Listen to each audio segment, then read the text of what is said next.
നേതാവിനെ വെച്ചു എന്നൊക്കെ തരത്തിലുള്ള ഫോട്ടോ അടക്കം എന്റെയും MP-യുടെയും ഒക്കെ ഫോട്ടോ അടക്കം വെച്ചുകൊണ്ടുള്ള ഒരു പ്രചരണം നടത്തിക്കൊണ്ടിരിക്കുകയാണ്. അപ്പൊ ഈ MLA ഓഫീസ് ഉദ്ഘാടനം ചെയ്യുന്ന ദിവസം തന്നെ ഇത്തരത്തിൽ എന്തുകൊണ്ട് ഇങ്ങനെ ഒരു പ്രചരണം വന്നു എന്നുള്ളതിൽ പലരും എന്നോട് സംശയം പ്രകടിപ്പിക്കുകയുണ്ടായി. എനിക്കും ആ സംശയമുണ്ട്, എങ്കിലും ഞാൻ അങ്ങനെ പറയുന്നില്ല, പരസ്യമായിട്ട് പറയാൻ ആഗ്രഹിക്കുന്നില്ല. പക്ഷേ ഒരുപാട് വർഷക്കാലം പാലക്കാടിന്റെ പ്രിയങ്കരനായിട്ടുള്ള MP-യുടെ ഡ്രൈവറായിട്ട് പ്രവർത്തിച്ച ഒരു വ്യക്തി, അതുപോലെ തന്നെ മുൻ യൂത്ത് കോൺഗ്രസിന്റെ സംസ്ഥാന പ്രസിഡന്റിന്റെ ഡ്രൈവറായിട്ട് പ്രവർത്തിച്ച ഒരു വ്യക്തി ഇപ്പോൾ മന്ത്രിയുടെ ഡ്രൈവറായപ്പോൾ എങ്ങനെയാണ് അയാൾ ഡിവൈഎഫ്ഐക്കാരനായിട്ട് മാറിയത്, പെട്ടെന്ന് കൊടുന്നനെ മാറിയത് എന്നെനിക്കറിയില്ല. അപ്പോ യൂത്ത് കോൺഗ്രസിന്റെ പ്രസിഡന്റായിട്ട് പ്രവർത്തിച്ചപ്പോൾ അയാൾ നല്ലവനായിരുന്നു, അതുപോലെ MP-യുടെ ഡ്രൈവറായിട്ട് പ്രവർത്തിച്ചപ്പോഴും അദ്ദേഹം നല്ലവനായിരുന്നു. ഈ മന്ത്രിയുടെ ഡ്രൈവറായിട്ട് വന്നപ്പോൾ എങ്ങനെ പാർട്ടി മാറിപ്പോയി എന്നുള്ള ആ അതിശയകരമായിട്ടുള്ള മാറ്റം മനസ്സിലാക്കാൻ സത്യത്തിൽ എനിക്ക് കഴിഞ്ഞിട്ടില്ല. ഞാനും ആ അതിശയത്തിൽ തന്നെ നിൽക്കുന്ന ഒരു സാഹചര്യമാണ്.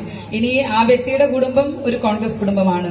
അദ്ദേഹത്തിന്റെ വീട്ടിൽ നിന്ന് തന്നെ ഈ കഴിഞ്ഞ പഞ്ചായത്ത് തെരഞ്ഞെടുപ്പിൽ DCC കൈപ്പത്തി ചിഹ്നം കൊടുത്ത് ഈ പഞ്ചായത്ത് തെരഞ്ഞെടുപ്പിൽ സ്ഥാനാർത്ഥിയായിട്ട് മത്സരിച്ചിട്ടുണ്ട്. പിന്നെ എങ്ങനെ ഈ എന്റെ ഡ്രൈവറായപ്പോ ഇദ്ദേഹം മാത്രം എങ്ങനെ ഡിവൈഎഫ്ഐ ആയി എന്ന് എനിക്കറിയില്ല. മുണ്ടൂർ കുമ്മാട്ടി ഉത്സവം നടക്കുന്ന സമയത്ത് നിങ്ങൾക്ക് എല്ലാവർക്കും അറിയാം, അവിടെ പന്തലൊക്കെ കെട്ടിക്കൊടുക്കുന്നത് കോൺഗ്രസ് പാർട്ടിയാണ്.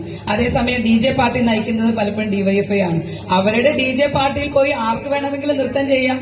അത് ഇന്ന പാർട്ടിയെന്നോ ഇന്ന വ്യക്തിയെന്നോ ഇല്ല, ആർക്കും സ്ത്രീകൾക്കും പെൺകുട്ടികൾക്കും ആൺകുട്ടികൾക്കും ചെറുപ്പക്കാർക്കും ഒക്കെ നൃത്തം ചെയ്യാം.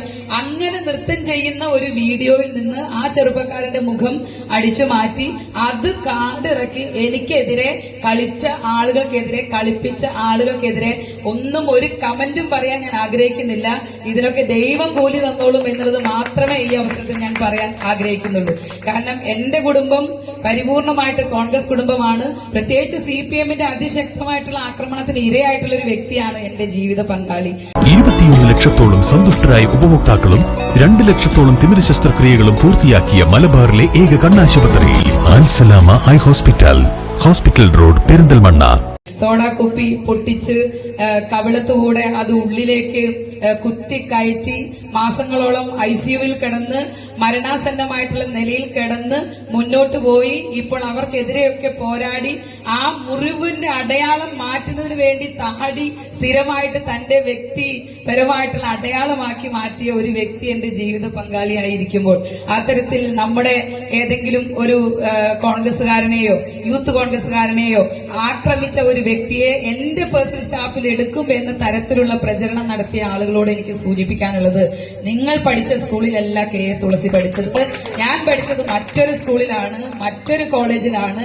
ഇനി ഒരു കാര്യം കൂടി അവരെ എനിക്ക് വെല്ലുവിളിക്കാനുള്ളത്, ഇത് അഹങ്കാരം കൊണ്ടുള്ള വെല്ലുവിളിയല്ല, ജനങ്ങളോടുള്ള, പാർട്ടിയോടുള്ള, മുന്നണിയോടുള്ള ആത്മാർത്ഥത കൊണ്ട് മാത്രമുള്ള ഒരു വെല്ലുവിളിയാണ്.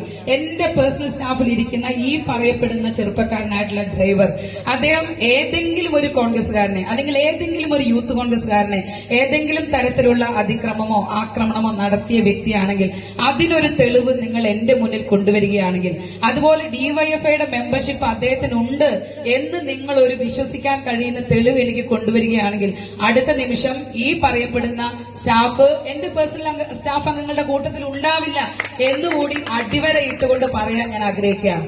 അതുകൊണ്ട് അത്തരത്തിൽ പ്രചരണം നടത്തുന്ന ആളുകൾ അതിൽ നിന്ന് പിൻവാങ്ങി പോകുന്നതാണ് നിങ്ങൾക്ക് നല്ലത്.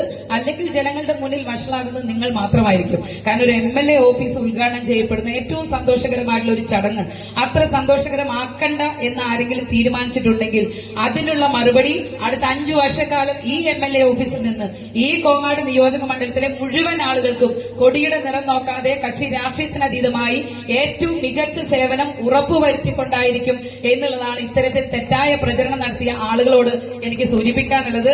മറ്റൊന്നും തന്നെ പറയാനില്ല. ഈ കോങ്ങാട് നിയോജക മണ്ഡലത്തിൽ ഒരു സ്ഥാനാർത്ഥിയായി കടന്നു വന്ന നിമിഷം